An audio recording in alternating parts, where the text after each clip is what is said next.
भैया बहनों, आज से समर वेकेशन के बाद जो न्यू चैप्टर 4 स्टार्ट हो रहा है। Now start chapter 4, motion in a plane. अभी इसके पहले समर वेकेशन से पहले जो हम लोगों ने स्टडी किया था, motion in a straight line. अभी जो हम स्टार्ट करने जा रहे हैं, मोशन इन ए प्लेन। भैया बहनों, ये यूनिट थोड़ा, अब स्ट्रेट लाइन तो हमारे पिछले कक्षाओं से रिलेटेड था, इसमें भी कुछ पॉइंट्स आपके रिलेटेड मिलेंगे, लेकिन अब थोड़ा इसको गंभीरता से पढ़ेंगे, तब धीरे धीरे ये समझ में आता जाएगा। अभी जैसे स्टार्टिंग कोई बच्चा जाता है प्राइमरी एजुकेशन में, तो उसे अंकों का ज्ञान कराया जाता है। उसी प्रकार से मोशन इन ए प्लेन में ये वेक्टर का आपको ज्ञान कराया जा रहा है। तो सबसे पहले जैसे बच्चे को काउंटिंग आती है, तभी आगे उसका एडिशन, सब्ट्रैक्शन, मल्टीप्लिकेशन सीखता है। इसी प्रकार से आपको भी यहाँ पर ये पहले इसका छोटे छोटे पहले जस्ट लाइक काउंटिंग सीखना है। मोशन इन ए प्लेन में फर्स्ट ऑफ ऑल ये हम जानेंगे, ये 9th में भी आप जाने हैं कि ये हमारे फिजिकल क्वांटिटी मेनली 2 टाइप्स में डिवाइड किए गए हैं। एक स्केलर क्वांटिटी, दूसरा वेक्टर क्वांटिटी। स्केलर क्वांटिटी जैसा आप जानते हैं, which have only magnitude but and no direction, but no direction. इसमें केवल मैग्नीट्यूड होता है इस फिजिकल क्वांटिटी में, कोई डायरेक्शन नहीं होता, are called scalar quantity. For example mass, volume, density, time, temperature etcetera. अब मास, जैसे ये मास है, हम आपको थोड़ा देर के लिए समझा दें कि अगर आप मार्केट में अगर 2 किलो चीनी तौलने के लिए बोलेंगे, तो उसको वो ये नहीं पूछेगा किस डायरेक्शन में। तो कुल मिलाकर के जिससे केवल मैग्नीट्यूड से संतुष्ट हो जाए आंसर से, वो स्केलर क्वांटिटी होती है। अब vector quantity, which have both magnitude and direction are called vector quantity. यानी ऐसे फिजिकल क्वांटिटी जिसमें दोनों हो, magnitude as well as direction. For example displacement, velocity, force, momentum. अब ये डिस्प्लेसमेंट जैसे अभी हम आपको थोड़ा देर के लिए समझा दें कि अगर किसी बच्चा अगर कोई स्कूल में है, दूसरा आदमी उससे एड्रेस पूछे कि आपका घर यहाँ से कितनी दूर है, तो बता दे 5 किलोमीटर दूर है। लेकिन वो अगर डायरेक्शन ना बताए कि यहाँ से किधर जाना है, तो कोई भी नहीं पहुँच पाएगा घर पे।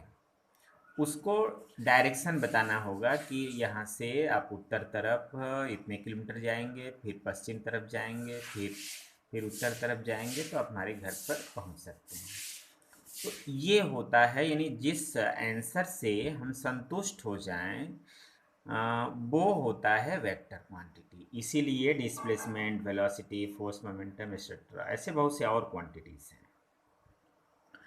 अब उसको हम वेक्टर क्वांटिटी, स्केलर क्वांटिटी का तो जनरली स्टडी हम लोग इसके पहले कर लिए हैं। वेक्टर क्वांटिटी की स्टडी इस चैप्टर में हम जो करेंगे, सबसे पहले उसका रिप्रेजेंटेशन भैया बहनों एक एरो से करते हैं। ये हमारा माने ये एरो का ये हेड, और जहाँ पर एरो का चिन्ह लगाया था उसको हेड बोलते हैं। ये टेल है। बीच बीच में ये जो हमने खींचा है डॉट, ये है मैग्नीट्यूड, यानी जैसे 5 किलोमीटर पर सेकेंड, 10 किलोमीटर, ये जो है माने ये मैग्नीट्यूड है। अब इस पर रिप्रेजेंट करने का तरीका होता है कि कोई भी हम मान लेते हैं कि 1 kilometre per hour is equal to 1 centimetre. तो ये एक तरह से मैग्नीट्यूड का है। डायरेक्शन के लिए जो आप पहले से जानते हैं, नॉर्थ साउथ ईस्ट वेस्ट, इसी प्रकार से जिस डायरेक्शन में हमारा होगा उस डायरेक्शन में हम एरो ड्रा कर देते हैं। ये होता है रिप्रेजेंटेशन।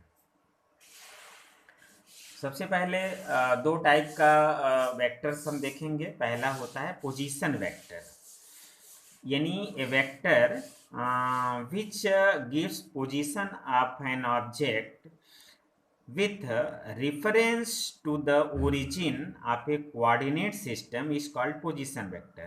यानी जिसका जो रेफरेंस पॉइंट है ये ओरिजिन पर हो, यानी पी पॉइंट हमारा यहाँ है, इसका हमको पोजीशन दिखाना है, तो ये एक्स वाई प्लेन पर हमें जो है इसका पोजीशन दिखा करके उसका रेफरेंस कहाँ दिखाना है, ओरिजिन पर। This called is position vector. Next है displacement vector। It is that vector which tell how much and which direction an object has changed its position in given time interval। तो ये दो x axis और Y axis में इस plane पर भी दो पोजीशन वेक्टर हैं P और Q। तो इन दोनों में जो डिस्प्लेसमेंट वेक्टर है, अब इसमें जो डायरेक्शन अगर फ्रॉम P टू Q पूछा जाए तो P से Q की ओर एरो हेड लगाएंगे, इसीलिए हम इसको अभी हम बना रहे हैं दिखाने के लिए कि आपको ये डिस्प्लेसमेंट है फ्रॉम P टू Q, ये डिस्प्लेसमेंट वेक्टर है दोनों का। ये चेंज अगर हमको फ्रॉम वो एरो Q टू P दिखाना हो तो इसका जो एरो होगा वो P की तरफ हो जाएगा। तो दो पोजीशनों का ये हमारा डिस्प्लेसमेंट वेक्टर है।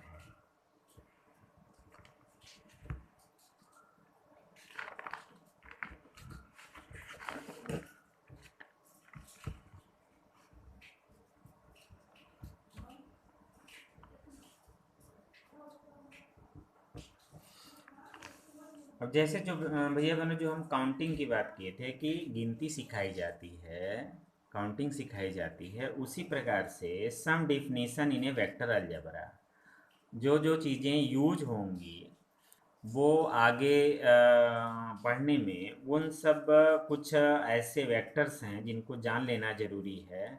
सबसे पहला है इसमें equal vector. Two vector are said to equal if they have same magnitude and same direction। जब दोनों का मैग्नीट्यूड भी सेम हो और डायरेक्शन भी सेम हो, लाइक दिस, ये हमने खींचा है the vector A and vector B, इनके माने लेंथ भी इनका सेम हो और direction, magnitude means length of the vector. तो ये वेक्टर ए और B is the equal vector. Negative of a vector, किसी वेक्टर का निगेटिव वेक्टर क्या होता है? The negative of a vector is defined as another vector having the same magnitude but having an opposite direction. Suppose that the vector A is given this direction, then the negative vector of vector A is equal magnitude, same magnitude, but direction is opposite. इसको हम vector B के रूप में लिखें, vector B is equal to minus vector A. Modulus, इसको mod बोलते हैं। Modulus of vector means length और मैग्नीट्यूड ऑफ दैट वेक्टर। किसी वेक्टर का मैग्नीट्यूड वो उसका होता है मॉडुलस। तो modulus of vector A is equal to magnitude. इस तरह से दोनों तरफ आप लाइन खींचेंगे किसी वेक्टर का, उसके उसको लगा देंगे तो ये सिर्फ अब मैग्नीट्यूड बचेगा, यानी हम उसको अब ए लिख देंगे, ये ओनली फॉर न्यूमेरिकल वैल्यू। एक सबसे इंपॉर्टेंट, मोस्ट इंपॉर्टेंट भैया बहनों, unit vector. Unit vector is a vector of unit magnitude, unit का मतलब एक, unit magnitude drawn in the direction of given vector, किसी भी वेक्टर का यूनिट वेक्टर उसका डायरेक्शन तो वही होगा जो गिवन वेक्टर का होगा, बट मैग्नीट्यूड कितना लिया जाएगा, सिर्फ यूनिट एक। इसके रिप्रेजेंट करते हैं एक कैप, ये ऊपर ये वेक्टर का ही है, जब ये यूनिट वेक्टर को एक वेक्टर के रूप में लिखते हैं तो इसको कैप बोलते हैं। एक cap is equal to vector A upon magnitude of vector A, is equal to vector A upon A. यानी ये फाइंड भी ऐसे ही किया जाता है कि किसी भी वेक्टर में उसके मैग्नीट्यूड से डिवाइड कर दें तो यूनिट वेक्टर आ जाएगा, यानी वो उसकी एकांक वैल्यू आ जाएगी और डायरेक्शन सेम होगा। इसलिए अब इससे अलग एक एरो जो इसका रिप्रेजेंटेशन है कैप। अब कोलिनियर वेक्टर, को मतलब सेम, लीनियर मतलब लाइन, तो ये collinear vector the vector which either act along the same line और along parallel line are called collinear vector. अब इसमें थीटा 0 भी हो सकता है और 180, लेकिन इसके नाम थोड़े बदल जाएंगे। तो ये जैसे vector A vector B same lane पर हैं या दोनों ये पैरेलल हैं, इसको बोलते हैं लाइक आर पैरेलल वेक्टर्स। अगर ये डायरेक्शन अपोजिट कर देंगे तो ये थीटा 180, वेक्टर ए और वेक्टर बी के बीच थीटा 180 है, तो और ये दोनों हो गया वेक्टर ए और वेक्टर बी, इसको बोलते हैं unlike or anti parallel vector, unlike or anti parallel vector, इसमें थीटा 180 है। तो इसका मतलब ये है कि कोलिनियर वेक्टर हमारे दो टाइप के हो सकते हैं, लाइक आर पैरेलल वेक्टर्स और unlike or anti parallel vectors. Next है कोप्लेनर वेक्टर। कोप्लेनर समझ में आ गया हो, को मतलब सेम, प्लेन मतलब प्लेनर मतलब सेम प्लेन पर हो, यानी the vector which act in same plane are called coplanar vectors. Vector A vector B vector C जो हमने इस तरह से खींच दिया है, ये suppose that this is the vector in A same plane, this is coplanar vector.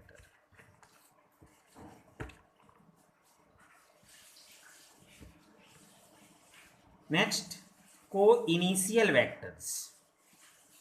को initial vectors the vectors which have the same initial point, इसमें इनिशियल पॉइंट जैसे को इनिशियल मतलब सेम, इनिशियल का मतलब एक ही पॉइंट पर जिनका सभी जिनका वेक्टर का टेल एक ही पॉइंट से स्टार्ट हो, this means co-initial. Same initial point are called को initial vectors. Like this vector A vector B vector C सभी अलग अलग डायरेक्शन में हैं but same initial point, this is co-initial vector. Co-terminus vector, terminus the vectors which have the common terminal point, अब इनके terminal points common होंगे, are called को-टर्मिनस vector, means ये अलग अलग टेल होंगे, हेड इनके एक ही पॉइंट पर इंगित होंगे, this means is called terminal point. इनके टर्मिनल जो पॉइंट है दिस कॉल्ड टर्मिनस वेक्टर। अब एक लास्ट में जीरो वेक्टर। अब नाम तो है जीरो, इसी को नल वेक्टर भी कहते हैं। तो ये जीरो और null vector is a vector that has zero magnitude and an arbitrary direction. अब इसका रिप्रेजेंटेशन है जीरो पर वेक्टर, थोड़ा ये अटपटा लगेगा कि ये जीरो वेक्टर यानी मैग्नीट्यूड इसका जीरो हो बट डायरेक्शन इसका आर्बिट्री हो। तो ये जो है अब प्रॉपर्टीज ऑफ जीरो वेक्टर, इसके प्रॉपर्टीज जो होते हैं कि अगर किसी वेक्टर में जीरो वेक्टर को सम करेंगे, suppose that vector A plus zero zero vector और null vector, this is same vector equal to vector A, यानी वेक्टर ए ही मिलेगा वो इससे, माने सेम डायरेक्शन और same magnitude. But second property है the real number, lambda is real number multiplied by null vector is equal to zero vector, यानी वो बन जाएगा फिर से जीरो वेक्टर। अब जानते हैं किसी में जीरो का मल्टीप्लाई किया जाता है तो वो जीरो वेक्टर आता है। But A vector multiplied by zero is also zero vector. तो ये तीन प्रॉपर्टी जीरो वेक्टर के हैं, ये कुछ जगहों पर इसके यूजेज आएंगे। तो भैया बहनों आज आपको ये जो हमने बताया है ये types of vector, some definitions जो अलजेब्रा में जो इसमें आगे यूज किया जाएगा, एडिशन, सब्ट्रैक्शन, मल्टीप्लिकेशन, उसमें ये आपको काम आएगा। लेकिन यह क्वेश्चन 5 मार्क्स में अलग अलग इनके शॉर्ट नोट या डिफिनीशन विथ